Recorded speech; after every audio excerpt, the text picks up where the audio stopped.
YCP అధినేత మాజీ CM Jaganmohan రెడ్డికి అత్యంత ఆప్తుడిగా ఉండే చంద్రగిరి స్ట్రాంగ్ మ్యాన్ చెవిరెడ్డి భాస్కర్ రెడ్డి క్రమంగా తప్పుకుంటున్నారన్న అనుమానాలు కలుగుతున్నాయి. గత ఎన్నికల్లో అట్టహాసంగా ఒంగోలు పార్లమెంటు నియోజకవర్గం నుంచి పోటీ చేసి ఓడిపోయిన చెవిరెడ్డి వచ్చే ఎన్నికల్లో పోటీకి దూరంగా ఉండాలని నిర్ణయించుకున్నట్లుగా వార్తలొస్తున్నాయి. దాంతో ఆయన మద్యం కుంభకోణంలో బెయిల్ పొందిన తర్వాత ఒంగోలు వైపు చూడలేదు.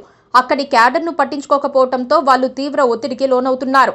తాడేపల్లి ప్యాలెస్ లో ఒకప్పుడు అత్యంత శక్తిమంతమైన నాయకుడిగా పేరున్న చెవిరెడ్డి ఇప్పుడు జగన్ ఇంటి దగ్గరకు కూడా వెళ్లటం లేదు.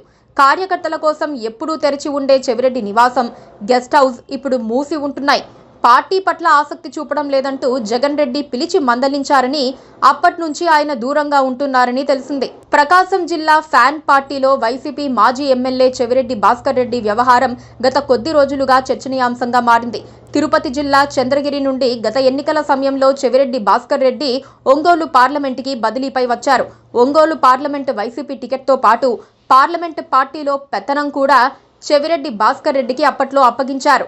జగన్ కి సన్నిహితుడిగా పేరున్న చెవిరెడ్డి భాస్కర్ రెడ్డి ఎన్నికల వేళ ఒంగోలు పార్లమెంట్లో చెలరేగిపోయారు.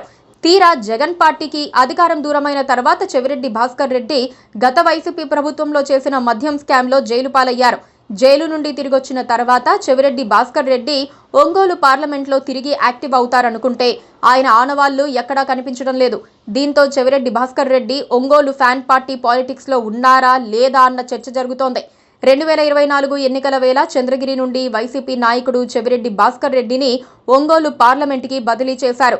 మొదట ఒంగోలు పార్లమెంటు కోఆర్డినేటర్గా, ఆ తర్వాత 24 ఎన్నికల్లో ఒంగోలు పార్లమెంటు వైసీపీ ఎంపీ అభ్యర్థిగా చెవిరెడ్డిని పోటీలో దించారు.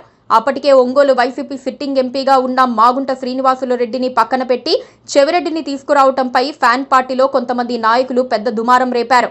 ఒంగోలులో ఉన్న నాయకుల్ని కాదని, ఇక్కడి రాజకీయాలతో సంబంధం లేని చెవిరెడ్డి భాస్కర్ రెడ్డిని ఎన్నికల బరిలో దించడంపై అప్పట్లో వైసీపీలో ఉన్న మాజీ మంత్రి బాలినేని శ్రీనివాసరెడ్డితో పాటు కొంతమంది జిల్లా నాయకులు వ్యతిరేకించారు. కానీ వైసీపీ అధిష్టానం ఏమాత్రం వెనక్కి తగ్గకుండా చెవిరెడ్డితో ఒంగోలు పార్లమెంటు నుండి పోటీ చేయించారు. చంద్రగిరిలో ఉన్నన్ని రోజులు Chevireddy mass leader. CM Chandrababu ఇలాకాలోనే ఆయన్ను ఎదిరించి గెలిచిన నేతగా పేరు పొందారు. చెవిరెడ్డి వీక్ అయిపోయిన తర్వాతే టీడీపీ అక్కడ నిలదొక్కుకోగలిగింది. పైగా చెవిరెడ్డికి మంచి ఆర్గనైజర్ అన్న పేరుంది. చెవిరెడ్డి ఎక్కడున్నా వందల మంది కార్యకర్తలు ఆయన కోసం వస్తారు. కార్యకర్తలకు చెవిరెడ్డి మహారాజా పోషకుడు అన్న పేరు కూడా వచ్చింది. అలాంటి చెవిరెడ్డి ఇప్పుడు కార్యకర్తలకు దూరంగా ఉంటున్నారు. తనకు అప్పగించిన ఒంగోలు పార్లమెంటును పట్టించుకోవటం లేదు. దాంతో చెవిరెడ్డికి రాజకీయాలపై ఆసక్తి తగ్గిందని చెప్పుకుంటున్నారు.